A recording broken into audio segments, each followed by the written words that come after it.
Sorry guys, मुझे नहीं पता था कि तुम लोगों में ऐसा कुछ रिचुअल होता है। हाँ, प्रे तो करना चाहिए। हम हमेशा खाने से पहले अल्लाह ताला से प्रे करते हैं। यस, रिचुअल नहीं स्पिरिचुअल। हम ही पहले भगवान को भोग ऑफर करते हैं और उसके बाद प्रे करके खाते हैं। लेकिन तुम्हारा भगवान यहाँ आके कैसे खा सकता है? जैसे वो तुम्हारी दुआ कानों से सुन सकता है, वो वैसे ही यहाँ पर आके खा भी सकता है। भगवान का फॉर्म पर्सनल है। अगर वो कानों से सुन सकते हैं तो मुंह से आके खा भी सकते हैं। उनके कान और मुंह दोनों है। शालिनी, तुम प्रे नहीं करती खाना खाने से पहले? नहीं, लेकिन मेरे चाचा ने एक बार कहा था कि हमको वो गॉड ऑफ फूड को और फार्मर्स को थैंक यू बोलना चाहिए। You mean Annapurna Devi? What? God of food. Yes, हमें उन्हें थैंक करना चाहिए और साथ में फार्मर्स को भी। But I believe in watering the roots. देखो, हम हमेशा क्रिएशन को तो अप्रिशिएट करते ही हैं, लेकिन हम क्रिएटर को ना अप्रिशिएट करना भूल जाते हैं। अभी सोचो, पानी ना हो, हवा ना हो, उपजाऊ मिट्टी या धरती माँ ना हो, तो फार्मर क्या कर लेगा? So I believe that we should be thanking the Creator, the Lord, who is providing us with all the basic necessities. Point. अब तुम किस किस को थैंक करेगा? वैसे भी तुम्हारे 33 करोड़ तो देवी देवता है। बताओ, किस किस को थैंक करेगा तुम? और शांति, तुम बताओ, तुम किस गॉड को मानता है? मैं ऐसे किसी गॉड को नहीं मानती, लेकिन I think Shiva is a big god. See, I am very sorry, but आपने अपने वो बड़े भगवान का स्टोरी तो सुना होगा ना, जहाँ वो अपनी मरी हुई वाइफ को शोल्डर पर लेकर पूरे इंडिया का चक्कर लगा रहा है। अब तुम मुझे बताओ, जो गॉड अपनी वाइफ के मरने पे ऐसे कॉमन मैन की तरह रोता है, वो गॉड हो सकता है क्या? अच्छा, may be, I don't know much about this story, but he is very famous. And north में तो राम जी भी बहुत फेमस है ना। उनका स्टोरी तो तुमको पता होगा ना, सबको पता है। उनकी वाइफ को रावण ले गया था। हाँ, पता है। अब तुम मुझे बताओ, वो गॉड है? वो अपनी वाइफ को भी अकेला नहीं बचा के ला सकता। उसको अपनी वाइफ को बचाने के लिए भी वानर सेना की हेल्प चाहिए, और उस वानरों को भी तुम पूछता है। I am sorry. और गीता, तुम कृष्ण को मानती हो, और वो तो हर लड़की के साथ रासलीला करते रहते थे। ऐसा कैसा कैरेक्टर है गॉड का जिसे हर लड़की से प्यार हो जाता है? और वो खुद डर के अपना जन्मस्थान छोड़कर चले गए थे। गॉड को कभी डर लगता है क्या? और जिसे खुद डर लग रहा है, वो तुम लोगों की हेल्प कैसे करेगा?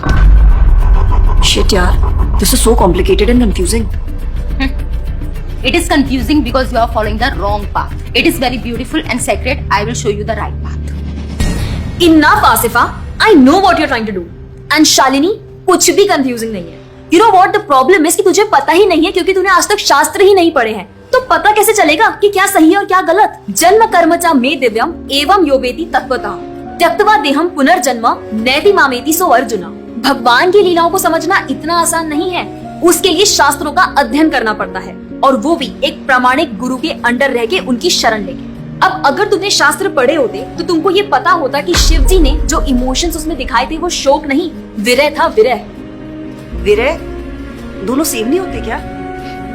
Let's start from the basics. शोक इज मटेरियल एंड विरह इज स्पिरिचुअल। शोक ना दुख की अनुभूति कराता है, whereas जो विरह है उसमें जो सेपरेशन की फीलिंग होती है ना, वो सुख का अनुभव कराती है। भगवान भगवत गीता में ना शोक करने वाले व्यक्ति को मूर्ख बताते हैं। गतासुम अगतासुमश्च नानुशोचन्ति Pandita. A wise man never laments for the living nor for the dead. Bhagavad Gita chapter 2 text 11। अपनों की मौत पे आंसू बहाना शोक है, लेकिन वही रामायण देखते देखते जो आंसू निकले ना, वो विरह है, विरह। और ऐसे विरह से हमारा भगवान के प्रति प्रेम बढ़ता है। तो जिस तरह से शिव जी ने विरह को दिखाया था, उसी तरह राम जी भी सीता मैया के जाने के बाद विरह में भटकते हुए रो रहे हैं। और यही नहीं, सीता देवी इतनी प्योर है ना कि उन्हें राम जी के अलावा कोई टच भी नहीं कर सकता था। रावण जिनको लेके गया था वो छाया सीता देवी थी। असली सीता देवी तो अग्नि में समा गई थी, और वो अग्नि परीक्षा के वक्त बाहर आई थी। और आसिफा, तू क्या बोल रही थी? भगवान राम को अपनी पत्नी को बचाने के लिए वानरों की मदद लेनी पड़ी थी। I mean, God is all powerful, right? हाँ, आई मीन वो अकेले भी तो मार सकते थे ना। यार शालिनी, अगर तूने कभी रामायण पढ़ी होती तो तुझे पता होता, जब खर और दूषण आए थे अपने 15,000 ऐसे दानवों के साथ जो इंसान को खा जाते थे, उन सब के साथ राम जी ने अकेले बिना किसी की हेल्प के उन सबके चिथड़े उड़ा दिए थे। अब ऐसे राम के लिए रावण को मारना मुश्किल है क्या? हाँ, लेकिन बाद में वानरों की हेल्प क्यों ली? उनको अपनी सेवा में लगाने के लिए, उनकी ग्लोरीज बढ़ाने के लिए। अरे उन्होंने तो एक छोटी सी गिलहरी तक को अपनी सेवा में लगा लिया था। What? कभी पढ़ा हो तो पता हो ना। खैर, और हम हनुमान जी की पूजा इसीलिए करते हैं क्योंकि भगवान तक पहुंचने का रास्ता उनके भक्तों की सेवा है। जब भगवान देखते हैं कि मेरे भक्तों का गुणगान हो रहा है या कोई सेवा कर रहा है तो वो बहुत खुश होते हैं। जैसे मैं तेरी मॉम के सामने अगर तेरी तारीफ करूं तो वो खुश होती है ना। पॉइंट। इसी तरह भगवान हमसे खुश होते हैं जब हम उनके भक्तों की सेवा करते हैं, पूजा करते हैं। और रही बात 33 करोड़ देवी देवता की, आसिफा तो मुझे ये बता, what is your favourite genre in movies? Psychological thriller. और शालिनी तेरी?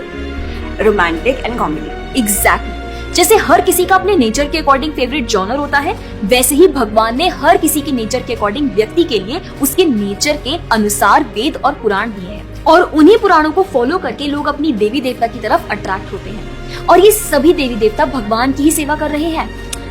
जैसे रोशनी के देवता सूर्य देव, हवा के देवता वायु देव, बारिश के देवता इंद्र देव। जैसे एक सरकार चलाने के लिए इतनी सारी पोजीशंस होती हैं, वैसे ही इस पूरे ब्रह्मांड को चलाने के लिए अलग अलग देवी देवताओं की जरूरत पड़ती है। तो मतलब वो अपनी पोजीशन का मिसयूज करेंगे, किसी भी लड़की के साथ कुछ भी करेंगे, रास लीला करेंगे। Stop it Asifa, now you are crossing the line. तुझे पता ही क्या है कृष्ण के बारे में? जो लोग बोलते हैं कि कृष्ण करे तो रास लीला है, हम करें तो कैरेक्टर ढीला है, उनको बोलो पहले भागवतम पढ़ ले। ठीक रास लीला से पहले भगवान ने गोवर्धन उठाया था। उनको बोलो पहले जाके गोवर्धन पर्वत उठाए। पैदा होते ही पूतना को मारा था, बच्चे से एक मच्छर नहीं मारा जाता। When he was crawling, मुख में ब्रह्मांड दिखा दिया था। तू अपने मुंह में अपना ये हौसले ही दिखा दे आसिफा। क्या तुम जानते हो द्वारका में भगवान श्री कृष्ण की 16,108 रानियां थी और सबके अलग अलग महल थे और हर एक महल में श्री कृष्ण सबके साथ होते थे एक ही समय पर। रोज सारी रानियां कृष्ण से खुश थी और उन सबकी जरूरतें कृष्णा पूरी करते थे। क्या किसी नॉर्मल से इंसान के लिए ये सब संभव है? आज के टाइम पे तो एक ही नहीं संभलती, लेकिन उस टाइम सारी रानियां एक दूसरे के साथ खुश थी और उन्हें खुश कृष्ण रखते थे। क्यों? क्योंकि वो भगवान है। और रही बात ब्रज की गोपियों के साथ रास लीला करने की, तो इतना जान लो कि रास लीला के टाइम पर करोड़ों गोपियां थी और कृष्ण पूरे टाइम हर एक गोपी के साथ मौजूद थे और उनके साथ डांस कर रहे थे एक टाइम पे करोड़ों गोपियों के साथ। ये सब बहुत डीप लीला है और ये सब तभी पता चलेगी जब साधुओं के संग में रह के शास्त्रों को पढ़ा जाएगा। हवा में तीर चलाने से या सुनी सुनाई बातों पर यकीन करने से कुछ नहीं होने वाला। और रही बात अपने भक्तों को बचाने की, तो भगवान ने तो अपने भक्त परीक्षित महाराज को गर्भ में बचाया। 5 साल के प्रहलाद महाराज के लिए नरसिंह अवतार लेकर आए और उनको बचाया। यहाँ तक कि वो अपने गुरुदेव सांदीपनि मुनि के बेटे को मरने के बाद वापस लाए और उनको जिंदा किया। आई एम रियली इम्प्रेस्ड यार। हिंदू होते हुए भी मुझे फैक्ट्स पता ही नहीं थे। मेरे पेरेंट्स ने मुझे कभी इन सब चीजों के बारे में बताया ही नहीं। हाँ, पेरेंट्स की तो गलती है, लेकिन हम भी तो वही कर रहे हैं जो उन्होंने किया। We are not learning about our culture, not reading Ramayan, Mahabharat और भगवत गीता। आजकल तो ये सब कुछ रीड करना बहुत इजी भी है यार। Everything is available on our phones, and the problem is that we don't want to learn। और इसीलिए हमें कोई कुछ भी बोलता है और हम उसे मान लेते हैं और अपने बिलीफ को चेंज करने के लिए रेडी हो जाते हैं।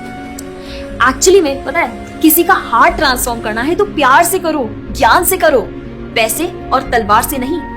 और अब बारी आपकी है। अगर आप भी चाहते हैं कि कोई एड़ा गेड़ा नत्थु गेड़ा अगर आपको कुछ भी ना बोल जाए, आपका बेवकूफ ना बनाए, तो जाइए और अपने कल्चर के बारे में जानिए, ग्रंथ पढ़िए और अपने बच्चों को भी पढ़ाइए। जाकर इस वीडियो को जितना हो सके उतना शेयर करिए ताकि कोई और लड़का या लड़की इस केरला स्टोरी का शिकार ना बने। और हाँ, इस वीडियो को लाइक करें और भक्ति टुडे चैनल को सब्सक्राइब करें